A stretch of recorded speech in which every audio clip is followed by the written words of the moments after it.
মাধ্যমিক পরীক্ষার জন্য লাস্ট মিনিট সাজেশান মাধ্যমিকের ইতিহাসের এবছর 2025-এর। আমি এর আগেও একটা সাজেশান দিয়েছি, ওই সাজেশানটা অবশ্যই তোমরা পড়বে। ওইখানে যে প্রশ্নগুলো দিয়েছে সেগুলো অবশ্যই পড়বে, সবগুলোই পড়বে।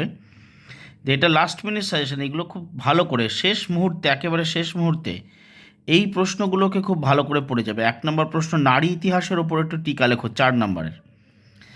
পরে খেলার ইতিহাস বিষয়ে লেখো।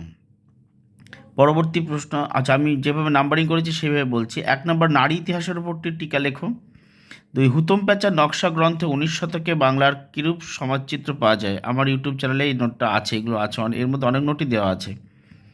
পরের প্রশ্ন, 3 নম্বর, নীলদর্পণ নাটক থেকে 19 শতকে বাংলার সমাজের কিরূপ প্রতিফলন পাওয়া যায়।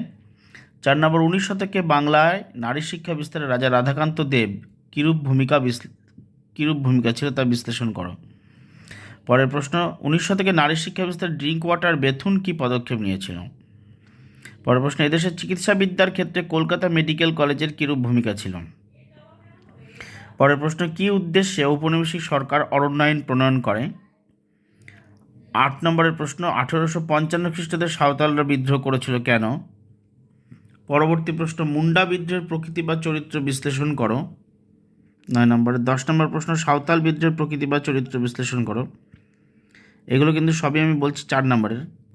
11 নম্বর প্রশ্ন, ফরাজি আন্দোলনের প্রকৃতি বা চরিত্র বিশ্লেষণ করো। 12 নম্বরের প্রশ্ন, বারাসত বিদ্রোহের প্রকৃতি বা চরিত্র বিশ্লেষণ করো। 13 নম্বরের প্রশ্ন, 1857 খ্রিস্টাব্দে মহাবিদ্রোহের প্রতি শিক্ষিত বাঙালি সমাজের কীরূপ মনোভাব ছিল। 14 নম্বরের প্রশ্ন, জাতীয়তাবাদ প্রসারে হিন্দু মেলার ভূমিকা বিশ্লেষণ করো। খুব ইম্পর্ট্যান্ট। 15 নম্বরের প্রশ্ন, ভারত সভা প্রতিষ্ঠা বিকাশে সুরেন্দ্রনাথ বন্দ্যোপাধ্যায়ের ভূমিকা বিশ্লেষণ করো, অথবা ভারত সভার উদ্দেশ্যগুলি লেখো, এটাও হতে পারে। 16 নম্বরের প্রশ্ন, বাংলায় মুদ্রণ শিল্পের বিকাশে গঙ্গা কিশোর ভট্টাচার্যের কীরূপ অবদান ছিল। 17 নম্বর প্রশ্ন, বাংলায় ছাপাখানার বিকাশে উপেন্দ্র কিশোর রায়চৌধুরীর ভূমিকা লেখো। 18 নম্বরের প্রশ্ন, বাংলার বিজ্ঞান চর্চার বিকাশে ডক্টর মহেন্দ্রলাল সরকারের কীরূপ অবদান ছিল। 19 নম্বরের প্রশ্ন, বিশ্বভারতী প্রতিষ্ঠার ক্ষেত্রে রবীন্দ্রনাথ ঠাকুরের শিক্ষা চিন্তার পরিচয় দাও। 20 নম্বরের প্রশ্ন, রবীন্দ্রনাথ ঠাকুরের শিক্ষা চিন্তায় সমালোচনামূলক আলোচনা করো। পরের প্রশ্ন 21 নম্বরের, গান্ধী আম্বেদকর বিতর্ক সম্পর্কে একটি টিকা লেখা, এটা খুব ইম্পর্টেন্ট, এটা দেবেই। পরের প্রশ্ন, কিভাবে কাশ্মীর সমস্যার সৃষ্টি হয়। 23 নম্বর প্রশ্ন, দেশভাগ উদ্বাস্তু সমস্যা লেখো, টিকা। 24 নম্বর প্রশ্ন, উদ্বাস্তু সমস্যা সমাধানে ভারত সরকার কী কী উদ্যোগ গ্রহণ করে। 25 নম্বর প্রশ্ন, হায়দ্রাবাদ রাজ্যটি কীভাবে ভারতভুক্ত হয়। 26 নম্বর প্রশ্ন, জুনাগড় কীভাবে ভারতভুক্ত হয়। 27 নম্বর প্রশ্ন, খেলার ইতিহাস বিষয়ে লেখো। 28 নম্বরের প্রশ্ন, নীল বিদ্রোহে শিক্ষিত মধ্যবিত্তদের ভূমিকা কীরূপ ছিল, এটা খুব ইম্পর্ট্যান্ট। 29 নম্বর প্রশ্ন, ওয়ার্কার্স অ্যান্ড পেজেন্টস পার্টির টিকা লেখাটা দেবেই, খুব ইম্পর্ট্যান্ট। 30 নম্বর প্রশ্ন, প্রকৃতি মানুষ এবং শিক্ষার সমন্বয় বিষয়ে রবীন্দ্র ভাবনা লেখো, এটা হলো 4 নম্বরের। 8 নম্বরের প্রশ্নটা আমি দিচ্ছি, লাস্ট মিনিট সাজেশন। আমি 8 নম্বরের সাজেশন আগেও দিয়েছি, আমি বলছি বারে বারে ওই সাজেশনটা অবশ্যই তোমাদের পড়তে হবে, কিন্তু শেষ মুহূর্তে এই কটা প্রশ্ন তোমরা ভালো করে পড়ে যাবে, একদম শেষ মুহূর্তে। অন্য প্রশ্নগুলো কিন্তু পড়বে, আগে যে সাজেশন দিয়েছি সেটাও পড়বে, এটা শেষ মুহূর্তে পড়ে যাবে, এর মধ্যে পেয়ে যাবে তোমরা।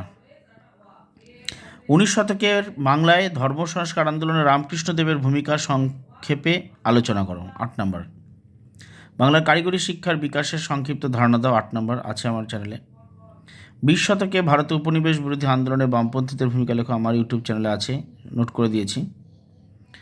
বঙ্গভঙ্গ বিরোধী আন্দোলনে নারী সমাজ কীভাবে অংশগ্রহণ করেছিল, তাদের আন্দোলনের সীমাবদ্ধতা কী, এটাও আমার ইউটিউব চ্যানেলে আছে, নোট করে দিয়েছি।